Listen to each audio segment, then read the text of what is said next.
والصلاة والسلام على أشرف الأنبياء ระบบกำลังบันทึกการประชุมนี้อยู่ سبحانك لا علم لنا إلا ما علمتنا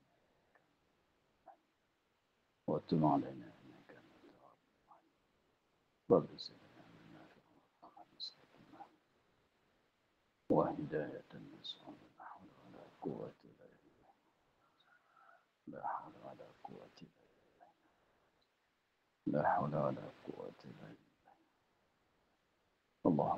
اللهم ألهمنا لمن نعرفك ونعم الملائكة المقربين وخلصنا وافتح علينا أبواب رحمتك رب اشرح لنا صدرنا قال الشيخ الموسى كان نفعنا في الدارين sekian.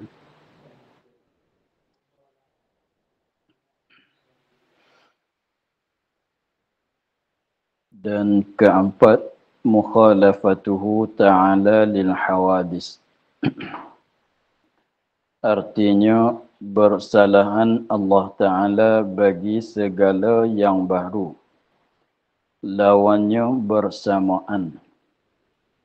Dan iaitu mustahil.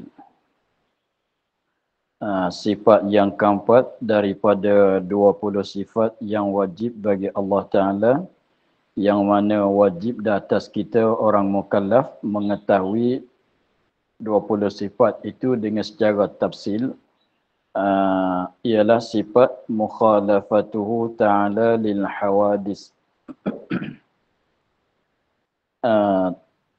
Artinya bersalahan Allah Ta'ala bagi segala yang baru. Bersalahan Allah Ta'ala bagi segala yang baru. Ini akan segala yang baru. Jadi maksud dianya Allah tak serupa dengan yang baru pun tidak serupa dengan Allah. Sebab mukhalafah daripada di sisi kaedah sarafnya ialah lil musyarakah. Lil musyarakah maknanya bersekutu pada bersalahan menyalahi. Maknanya Allah tidak sama dengan yang baru pun tidak sama dengan Allah. Allah tidak serupa dengan yang baru pun tidak serupa dengan Allah. Masing-masing tidak serupa. Kita tak sama dengan dia, dia tidak sama dengan kita. Itu maksudnya begitu. Artinya bersalahan Allah Ta'ala bagi ini akan segala yang baru. Allah tak sama dengan yang baru, tak sama serupa dengan yang baru pun tidak serupa, tidak sama dengan Allah.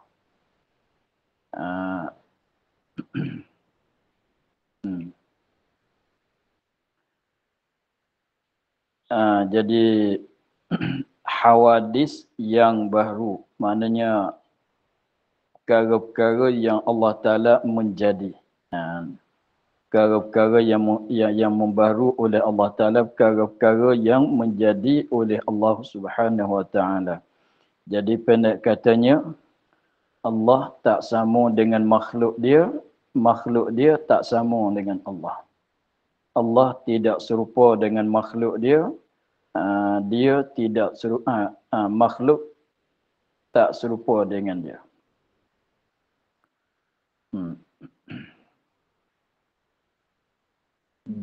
Lawannya bersamaan. Lawan bersalahan tu bersamaan. Maknanya bersamaan, sama serupa. Mana Allah ada serupa dengan makhluk, makhluk ada serupa dengan Allah. Iaitu bersamaan tu mustahil.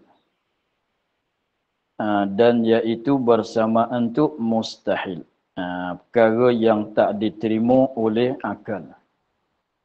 benda yang ternafi, benda yang tak sama sekali. Bersamaan tu ialah perkara yang tidak.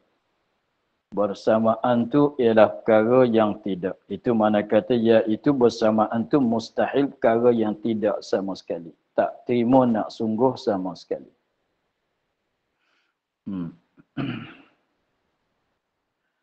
Maka tiada zat Allah Ta'ala itu seperti zat yang baru dan tiada sifatnya seperti sifat yang baru dan tiada af'alnya seperti af'al yang baru. Maka apabila kita katanya Allah tak sama dengan makhluk, makhluk tak sama dengan Allah, maka mestilah begini.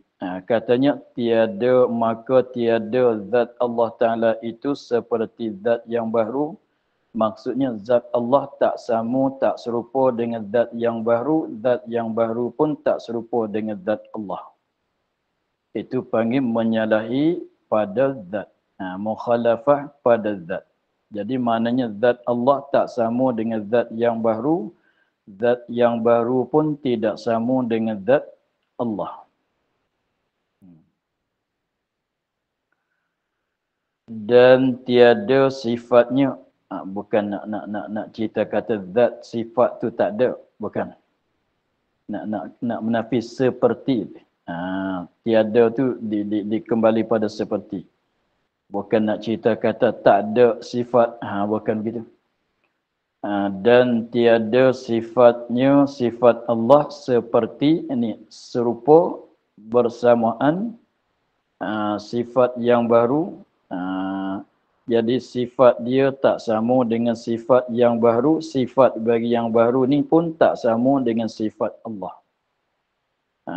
Sifat Allah tak serupa dengan sifat yang baru. Sifat yang baru tidak serupa dengan sifat Allah. Dan tiada af'alnya, yakni perbuatannya perbuatan Allah. Seperti af'al yang baru, serupa bersamaan dengan perbuatan yang baru pun tak juga. Jadi perbuatan Allah tak sama dengan perbuatan yang baru, perbuatan yang baru pun tidak sama dengan perbuatan Allah.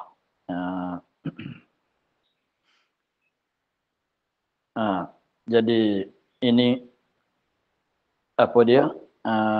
Menyalahi pada 3 perkara. Allah Ta'ala bersalahan dengan makhluknya pada 3 tempat, pada 3 perkara, pada zat dan pada sifat dan pada perbuatan-perbuatan. Jadi tidak sama zat Allah Ta'ala dengan zat yang baru. Zat yang baru pun tak sama dengan zat Allah. Jalan mana tempat katanya tak sama? Sifat Allah tidak sama dengan sifat yang baru. Sifat yang baru pun tak sama dengan sifat Allah. Di mana? Jalan katanya tak sama itu.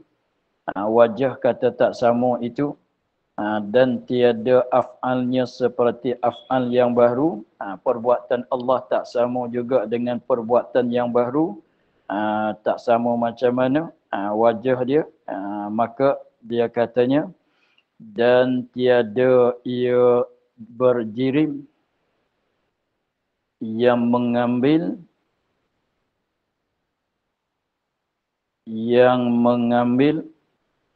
qadar,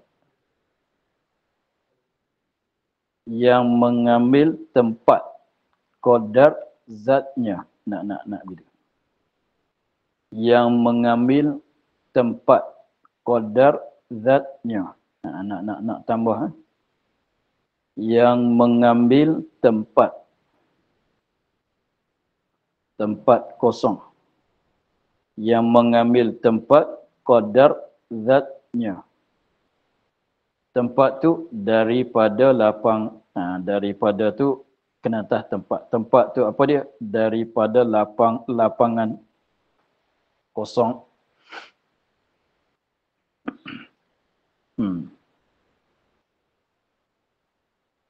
dan tiada ia berjirim yang mengambil tempat qadat zatnya daripada lapang.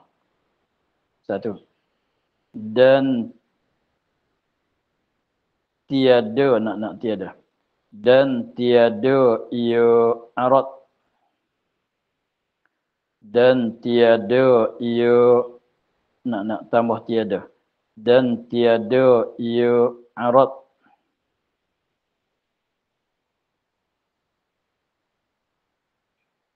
Iaitu sifat yang berdiri dengan jirim. Seperti putih dan hitam dan gerak dan diam. Dan tiada ia beranggota.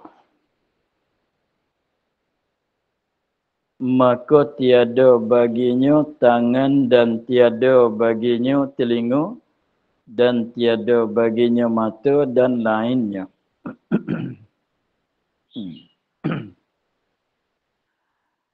Katanya dan tiada ya Allah Ta'ala berjirim. Jadi zat Allah Ta'ala bukan jirim. Dan tiada ya Allah jirim. Jirim tu apa dia jirim? Yang mengambil tempat qadar zatnya daripada lapang, mana mengisi di tempat kosong, itu makna jirim. Ialah suatu perkara yang mengisi diri dia di tempat kosong, itu dikatakan jirim.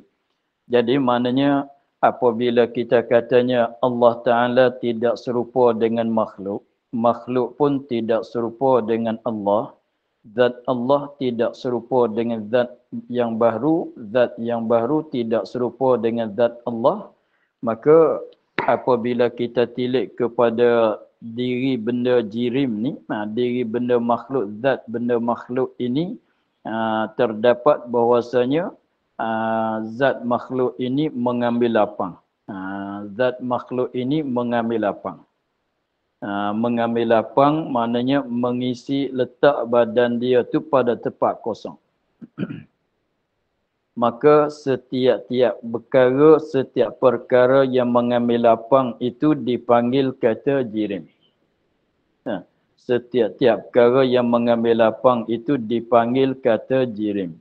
Jadi maknanya zat yang baru ini dikatakan jirim. Kita panggil jirim. Zat yang baru dipanggilkan jirim. Setiap-tiap jirim mesti mengambil lapang. Setiap-tiap jirim mengambil lapang. Apabila kita kembali kepada kaedah kita katanya zat Allah tidak seperti zat yang baru. Padahalnya zat yang baru itu ialah jirim. Maka zat Allah bukan dia jirim. Bukan dia lah. Sebab kata menyalahi pada zat kan. Menyalahi pada zat Allah tak sama dengan zat yang baru. Maka zat yang baru ini ialah jenis jirim. Maka zat Allah bukan jirim. Sebab tu dia kata dan tiada ia ya Allah, yakni zatnya itu jirim. Macam kita bukan. Itu rupa menyalahi pada zat. Dan ia dan tiada ia ya Allah Ta'ala itu arat, ini tiada sifatnya, sifat Allah itu arat. Dan tiada, yakni tiadalah sifatnya, sifat Allah Ta'ala itu arat. Sifat Allah bukan arat. Dan Allah juganya bukan arat. Iaitu arat tu apa dia arat? Iaitu sifat yang berdiri dengan jirim. Mana sifat bagi jirim itulah kita panggil arat. Sifat yang berdiri dengan jirim, mana sifat yang ada kat jirim tu. Sifat yang ada pada jirim maknanya sifat-sifat perkara-perkara yang menumpani pada jirim. Sifat-sifat yang menumpani pada jirim, yang ada kat jirim, yang berdiri dengan jirim tu kita panggil kata arat. maka sifat Allah bukan arad. Arad ni ialah perkara yang menumpani pada jirim. Maka nak tanya, zat Allah Ta'ala jirim ke tidak? Zat Allah Ta'ala bukan jirim. Kalau begitu, sifat dia bukan arad. Sebab kita makhluk ini, zat makhluk ini adalah jirim. Zat Allah Ta'ala, zat kita makhluk ini ialah jirim. Dipanggil kata jirim. Kenapa boleh panggil kata jirim? Sebab dia mengisi di tempat lapang. Zat yang baru ialah jirim. Sifat yang menumpani pada jirim panggil ialah arad. Sifat yang menumpani pada jirim ialah arad. Kalau begitu, zat Allah jirim ke tidak? Jawabnya bukan jirim. Kalau begitu, sifat yang ada pada Allah bukan dia arad. Sebab arad ni apa dia? Sifat yang menumpani pada jirim. Begitu. Sifat yang menumpani pada jirim. Maka Allah, zat Allah bukan jirim, maka sifat dia tak boleh kata arad lah. Jadi maknanya itu bersalahan pada sifat. Sifat Allah bukan arad, sifat kita ialah arad. Begitu. Maka apabila begitu, maknanya jirim, jirim benda yang baru, zat makhluk ini yang kita panggil kata jirim tadi. Maka dah kata makhluk tentu benda yang baru kan. Makhluk ini, makhluk ni ialah perkara yang baru. Maknanya zat yang baru atau zat makhluk ini dipanggil kata jirim. Kalau begitu maknanya jirim tu benda yang baru. Apabila jirim tu baru, sifat yang ada kat dia. Apabila jirim tu baru, sifat yang ada kat dia yang bernama kata arad tadi pun baru jugalah. Sebab apa dia? Sebab sifat mesti kena menumpani pada zat. Sifat tak boleh ada dulu daripada zat. Apabila kata jirim tu baru, maka sifat dia pun memanglah baru juga. Mestilah baru juga. Sebab kalau tak boleh jadi kita katanya arad itu qadim. Tak boleh jadi kita katanya arad bagi zat, bagi jirim tu qadim. Kalau kita katanya arad tu qadim, jirim ni baru, mana belum pada nak ada jirim, dia duduk kat mana? Padahal dia ni jenis menumpani pada jirim. Ada jirim baru boleh ada dia. Kalau tak ada jirim, tak ada dia. Lepas tu kalau kita kata jirim ni baru, arad pun baru. Tak boleh kita kata jirim tu baru tapi arad dia tu qadim. Kalau kata arad tu qadim membawa kepada katanya ada arad, tidak ada jirim. Ada arad, tidak ada jirim. Macam mana nak ada begitu? Begitulah. Kemudian jirim ni kenapa dia baru? Jirim ni kenapa dia baru? Kenapa kita kata dia baru? Sebab bersifat dengan sifat yang baru. Sebab bersifat dengan sifat yang baru, tengok jirim ni bergerak ke tidak? Ada bergerak, ada diam. Di jirim tu ada gerak dan diam. Maka gerak dan diam ni, maka gerak dan diam ialah perkara yang baru. Sebab tak boleh kata bergerak malaikat ada terdulu oleh diam. Kita kata begitulah. Jadi maknanya dengan sebab arad tu baru, maka arad menumpan pada jirim, jirim pun baru juga. Sebab kita dah belajar bahawasanya Allah Ta'ala itu qadim, yang lain daripada Allah Ta'ala itu baru. Maka jirim ni masuk dalam perkara yang lain daripada Allah, ialah perkara yang baru kesemuanya.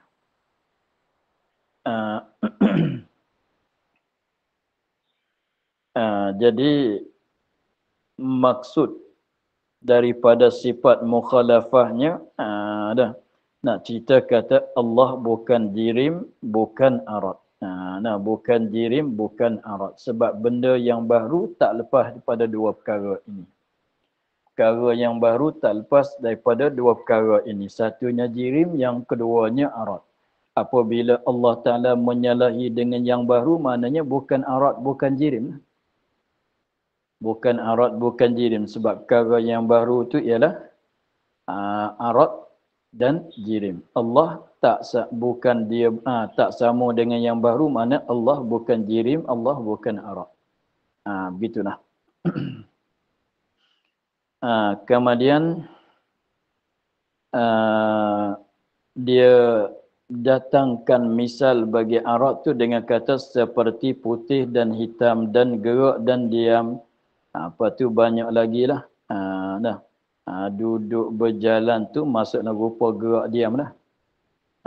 Lepas tu sifat-sifat dia lagi maknanya panas, juk, sihat, sakit, semuanya arad ke semua. Panjang, bulat, nipis, tebal, itu pun arad ke semua. Nipis, tebal, panjang, pendek, apa dia lagi? Bulat, persegi, semuanya arad ke semua. Banyaklah bagai-bagai arad. Habis. Kemudian satu perkara lagi nak ceritanya, jirim, zat yang baru ialah jirim. Setiap-tiap jirim tu ialah benda yang mengambil lapang. Maka jirim ini setengah tu dipanggil dengan nama jauhar. Setengah tu dipanggil dengan nama kata jauhar. Jirim setengahnya dipanggil nama jauhar. Jadi jirim dengan jauhar itu satu benda saja. Cumanya berlainan panggilan. Maka jirim ini sekiranya boleh dibelah bagi, jirim ini sekiranya kalau boleh dibelah bagi, maka kita panggil jisim. Jirim ini sekiranya kalau boleh belah bagi, kita panggil jisim. Tetapi jirim kalau tak boleh nak belah bagi, kita panggil jauhar firid. Jauharun fardun. Itu nak bagi kenal benda, nak tahu benda. Jirim kalau boleh belah bagi, kita panggil jisim. Jirim kalau tak boleh belah bagi, kita panggil jauhar firid. Jadi maknanya jisim tu apa dia? Jirim lah. Jisim tu apa dia? Jirim lah. Tetapi jirim yang terima belah bagi. Jisim tu apa dia? Jirim lah. Kalau gitu, kalau kata jirim mengambil lapang, jisim pun ya lah. Kalau kata jirim baru ke kodim, jirim tu baru, jisim pun memang lah. Gitu. Lepas tu jauhar firid tu apa dia? Jirim lah. Jauhar firid tu apa dia? Jirim lah. Cumanya tak boleh belah bagi, kita panggil jauhar firid. Kalau begitu, jadi jirim tilik kepada terima, suatu jirim kalau boleh terima belah bagi, kita panggil jisim. Lepas tu macam mana nak boleh terima belah bagi? Dengan sebab dia tu mempunyai beberapa juzuk, paling kurangnya 2 ke atas. Dia bersusun, berkampuh sekurangnya 2 juzuk. Kalau suatu jirim mempunyai 2 juzuk ke atas, lepas tu juzuk satu-satu dia, satu poin dia dah. Jadi maknanya dia begini. Kita tilik kepada juzuk dia ni.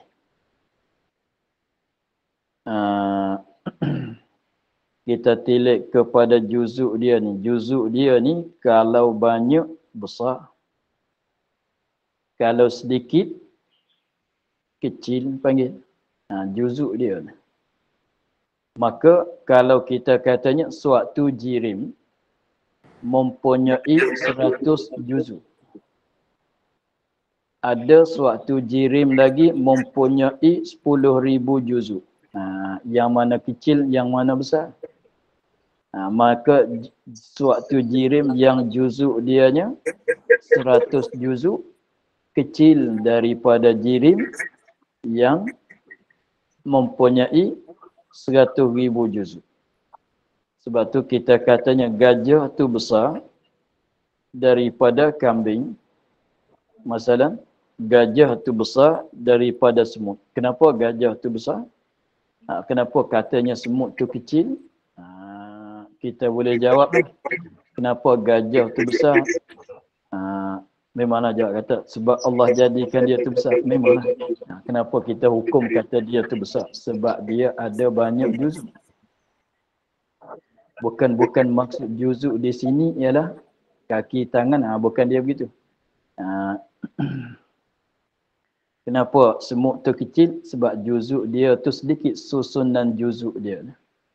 Susunan dia juzuk dia tu sedikit jadi kecil. Susunan juzuk dia tu banyak. Maka jadi besar. Jadi maknanya kecil besar. Benda yang nak kata kecil, benda yang nak kata besar tu makna jisim. Sebab jisim ni apa dia jisim? Jirim yang terima belah bagi. Maka kalau kita bayangkan, kalau ada satu juzuk, satu tak boleh belah, tak boleh dibagi dua. Yang nak bagi dua tu ialah dua. Yang kalau nak bagi tu paling kurang kena ada 2 juzuk ke atas. Kalau satu juzuk tak boleh belah bagi. Kalau katanya satu boleh belah 2, tu makna 2 juzuk. Kalau satu betul-betul maknanya tak boleh nak belah. Tak boleh nak bagi. Begitu. Jadi maknanya kita faham di situ jisim-jisim ni apa dia? Jirim yang berjuzuk. Yang mempunyai juzuk sekurang-kurangnya 2 juzuk ke atas. Lepas tu kalau tengoklah juzuk tu kalau sedikit kita panggil kecil, juzuk itu kalau banyak kita panggil besar. Kalau begitu kata kecil besar, kecil dengan makna sedikit juzuk, kecil dengan makna banyak, besar makna banyak juzuk, itu apa dia? Jisim. Itu jisim. Gitu. Itu jisim. Sebab tu benda ini besar, itu jisim. Benda ini kecil, itu jisim. Kalau benda mana-mana kata kecil besar pada dia, kan benda ni kecil daripada benda tu, benda ni besar daripada benda ni, memanglah benda tu ialah jisim. Begitu. Kemudian nak bagi contoh, nak bagi jelas, tengok kita dengan anak kita yang baru lahir, baby. Juzuk kita orang tua ni lebih banyak daripada juzuk baby yang baru lahir. Jangan tengok pada tangan kaki lah, sama ya begitu kan. Cumanya juzuk dia tu sedikit. Kita nak banding juzuk ni macam biji beras. Ni satu gantang. Yang ni 2 gantang. Kalau kita bilang yang segantang ni berapa biji, tentu kurang bilangan dia daripada satu beg lagi yang 2 gantang. Begitu ya. Beras yang satu gantang bilangan dia tu sedikit daripada beras satu beg ni 1 gantang. Beras satu beg lagi 2 gantang. Maka beras yang ada pada beg yang 1 gantang ni bilangan dia tu lebih sedikit daripada beras yang ada di dalam beg yang 2 gantang. Begitu nak banding juzuknya. Jadi jirim sekiranya kalau bersusun sekurang-kurang 2 juzuk, maka kita panggil jisim. Dengan sebab itulah apabila kita nak takrifkan, tengok apabila ulama dia nak buat takrifkan malaikat, malaikat ni apa dia? Suatu jisim. Dia cakap gitu terus.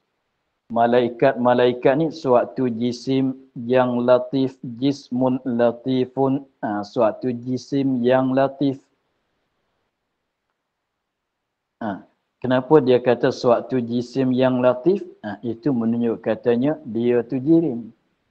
Tetapi dengan sebab bersusun banyak juzuk, kita panggil kata jisim. Dah. Sebab tu cuba tengok dalam tarif-tarif bagi malaikat, dia kata jismun, suatu jisim. Habis tu satu lagi, maknanya satu lagi, satu jenis jirim laginya ialah jauhat firid. Jauhat firid tu ialah jirim yang tidak terima belah bagi.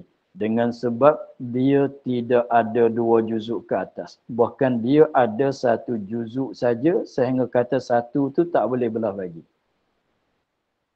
Kita ingat begini. Nak bagi ni kalau 2 ke atas.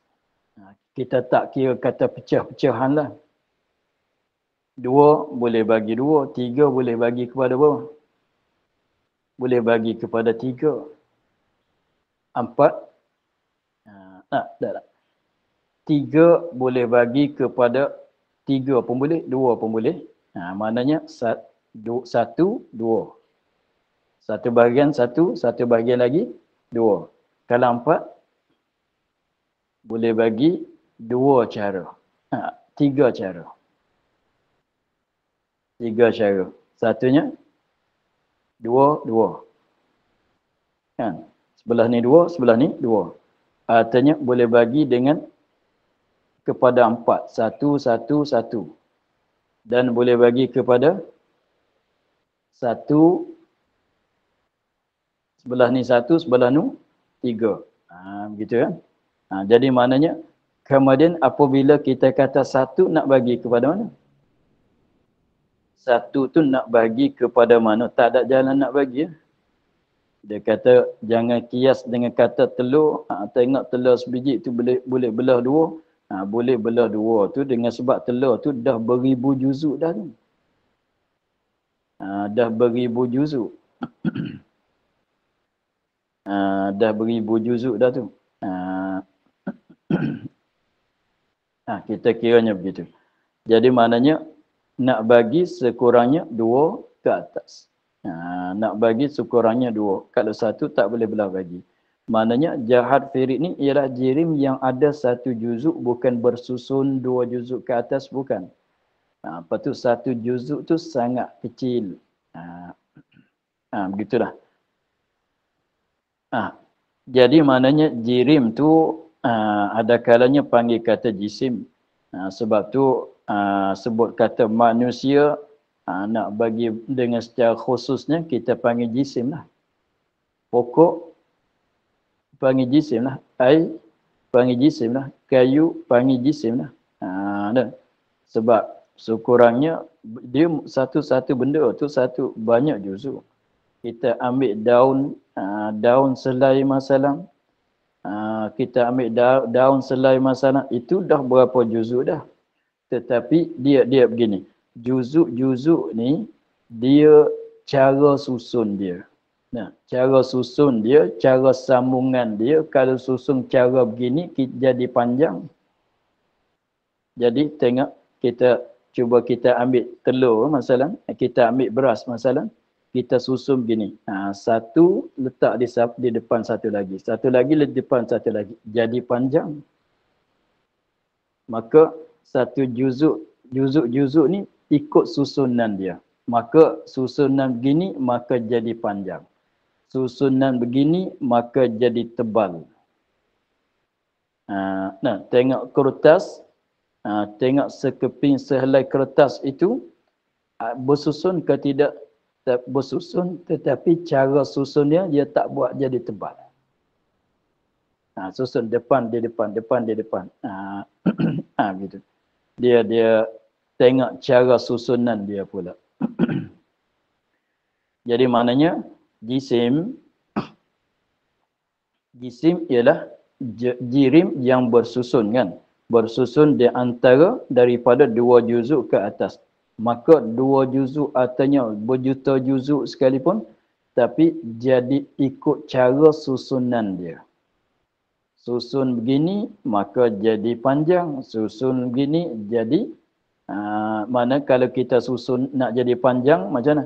Satu benda diletak di satu benda, satu benda. Kiri kanan dia tak ada, maka jadi panjang kan. Maka kalau kita katanya suatu benda, kita letak suatu benda, lepas tu letak di depan, di kiri, di kanan.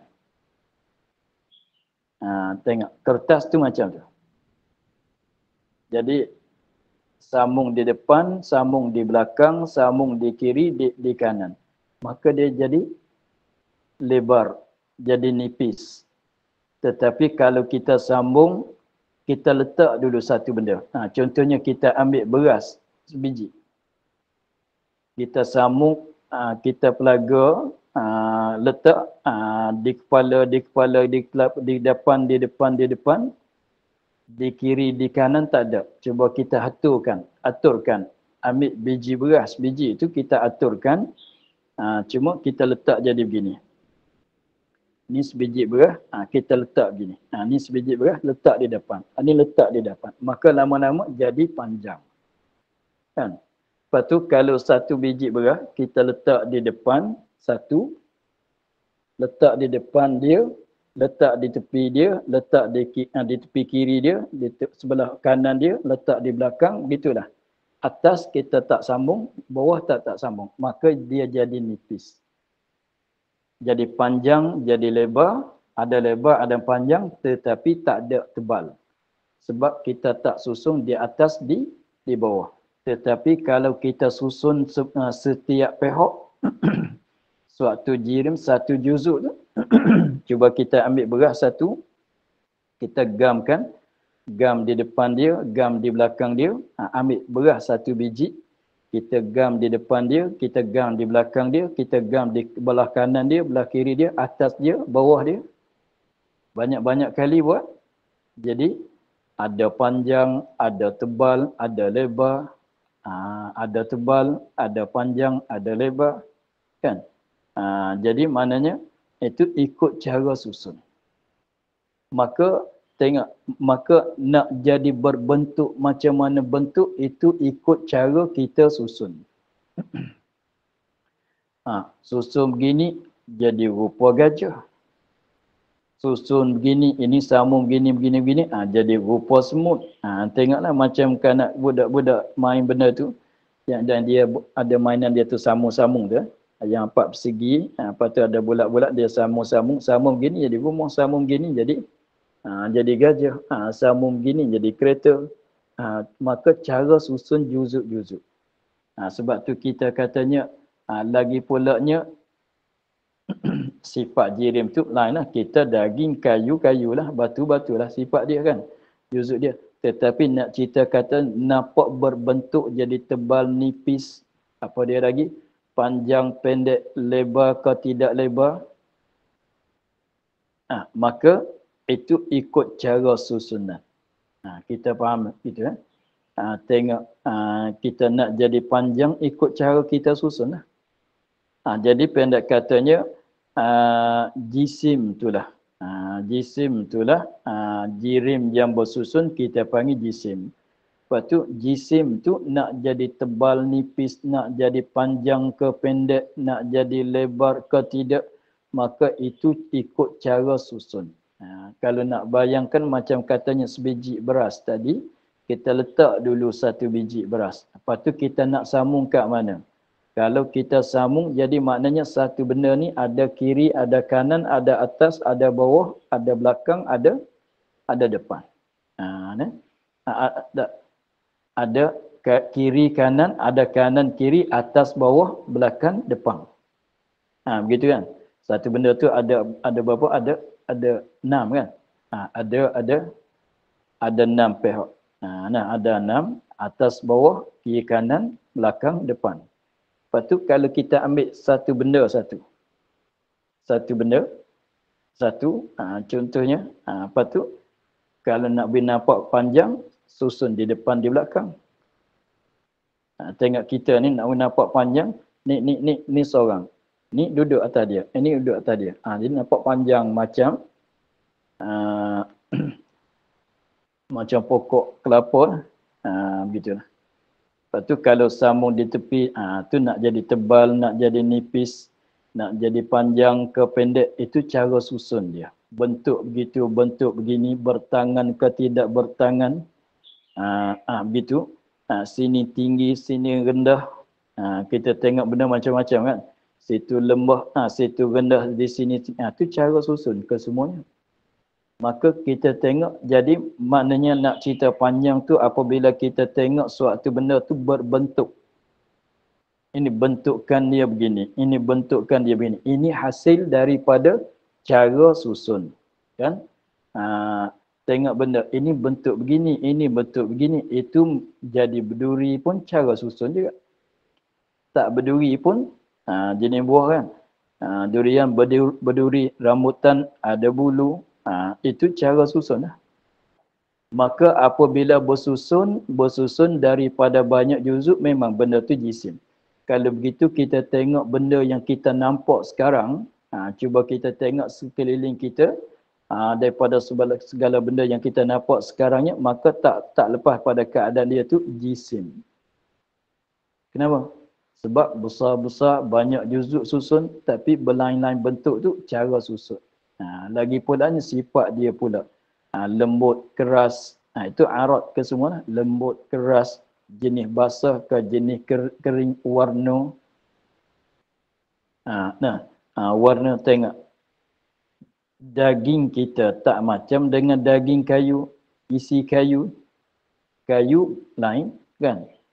Tapi kalau kita kata kayu, kalau hidup basah, daging kita basah juga. Kan? Basah juga. Tetapi daging kita lembut-lembut gitu. Tapi kayu keras.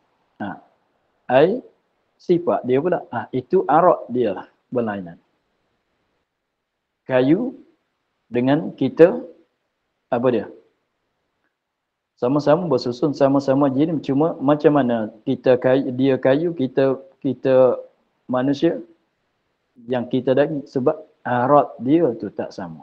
Jadi maknanya bentuk-bentuk apa dia jisim lah. Bersusun daripada beberapa juzuk, tetapi apa dia? Arat dia tu tak sama. Sebab tu kita ini kayu, ini batu. Tahu mana di kayu di batu? Di arat dia. Begitulah. Jadi pendek katanya cerita panjang tu untuk kita nak kenal kata ini adalah makhluk. Sebut kata jisim ialah jirim. Jirim tu ialah perkara yang baru. Jirim tu apa dia? Mengambil lapang. Jirim bersifat dengan benda yang baru. Maka jirim tak boleh kata qadim. Jirim tak boleh nak kata qadim. Kenapa? Sebab bersifat dengan sifat yang baru, dengan arat yang baru. Tengok kita tanamkan suatu pokok. Daripada awal-awal kita tanam tu kecil. Tapi lama kelamaan besar. Berubah tu menunjuk kata baru. Tengok kereta kita awal-awal kita beli panggil baru. Cuba lalu boleh 20 tahun. Jadi yang berkelit sana itu, yang bersinar dah jadi kelabu kan. Maka itu ada perubahan. Asalnya kita ni panggil kanak-kanak, baby. Tapi panggil sekarang orang tua. Itu berubah. Itu menunjuk kata baru. Maka ada perubahan, setiap perubahan tu menunjuk kata baru. Maka lalu itulah jirim tu benda yang baru. Begitulah. Itu sajalah nak panjang untuk nak bagi tambah jelas dengan keadaan jirim, jisim, jauhar. Jadi apabila orang sebut kata jisim, kita fahamlah apa maksud dengan kata jisim. Maka tujuannya nak bagi tahu kata jisim adalah benda yang baru. Allah ialah qadim. Jisim bukan. Allah tak akan sama dengan jisim. Allah tak boleh sama dengan jisim, tak boleh sama dengan jirim. Sebab kalau Allah sama dengan jirim, maknanya kalau jirim baru, Allah pun baru juga. Maka itu mustahil. Sebab kembali kepada sifat kidam yang dulu. Begitulah. Maka untuk hari ini kita sekadar itu dulu. Kita sambung pada kata minggu depan, insya-Allah kita sambung pada kata dan tiada ia beranggota. Wallahu a'lam. Alhamdulillahirabbil alamin. A'udzubillahi minasyaitonir rajim. Bismillahirrahmanirrahim. Alhamdulillahirabbil alamin wassalatu wassalamu ala asyrafil anbiya'i wal mursalin wa ala alihi washabbihi ajma'in. Allahumma iftah 'alaina futuhal 'arifin wa nawwir qulubana bil karim waj'alna اللهم إنا نستعينك ما قرأناه وما حفظناه وما سمعناه فردد علينا وافتحتنا سبحان ربك رب العزة عما يصفون والسلام على المرسلين والحمد لله رب العالمين. InsyaAllah kita sekejap lagi sambung kita Aqidatul Riz. Salam. Kat rumah lah. Budak-budak hari ni Assalamualaikum. Assalamualaikum.